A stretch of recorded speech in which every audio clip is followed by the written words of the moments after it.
ក្រុមហ៊ុន PTT បានចេញសេចក្តីប្រកាសថាខ្លួនមិនមានការនាំចូលប្រេងមកកាន់កម្ពុជារបស់យើងទេឆ្លើយតបទៅនឹងអ្វីដែលយោធាសៀមគេកំពុងតែមានចំណាត់ការក្នុងការផ្ដាច់ប្រេងមកកាន់កម្ពុជា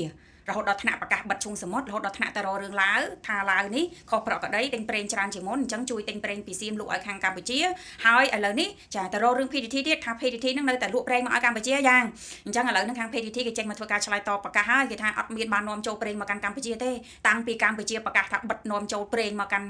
កម្ពុជានោះគឺមិនមានការនាំចូលមកតទៀតទេអញ្ចឹងអត់មានទេហើយបំណងក្នុងការចង់ផ្ដាច់ប្រេងរបស់កម្ពុជានឹងហាក់បីដូចជាគិតខុសទៀតហើយពីព្រោះឈុំសមុទ្របងប្អូនគឺពិតជាមានឈុំសមុទ្រដែលជាដែនរបស់ថៃពិតមែនប៉ុន្តែក៏មានឈុំសមុទ្ររួមអន្តរជាតិដែរសៀមអាចបិទឈុំសមុទ្រដែលជាដែនរបស់ខ្លួនឯងបានប៉ុន្តែឈុំសមុទ្រអន្តរជាតិដែលប្រើរួមមានឡាវមានម៉ាឡេស៊ីមានវៀតណាមមានកម្ពុជាយើងដែលប្រើរួមគ្នាដែលជាឈុំសមុទ្រអន្តរជាតិក្នុងការដឹកជញ្ជូនទំនិញចាតាមនាវាចូលមកអីអញ្ចឹងបានប្រកបដីអញ្ចឹងណាបងប្អូនប៉ុន្តែ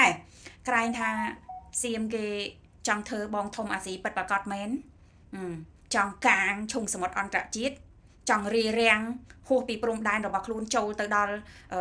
ដែនសមុទ្រអន្តរជាតិចង់បិទខ្ទប់នាវាឬក៏កប៉ាល់ពិតប្រកបមែនអីយ៉ាងណាដែលហ៊ានក៏ក្លឿនដល់ថ្នាក់នោះពិតប្រកបមែននោះយើងទន្ទឹងរង់ចាំមើលបន្តទាំងអស់គ្នាទៀតបងប្អូនមកពោសៀមគេប្រកាសថាគេបិទណាហ្នឹងហើយប៉ុន្តែវាមានដែនរបស់វាហើយនឹងដែនអន្តរជាតិជាមើលថាតើសៀមក៏ក្លឿនហ៊ាន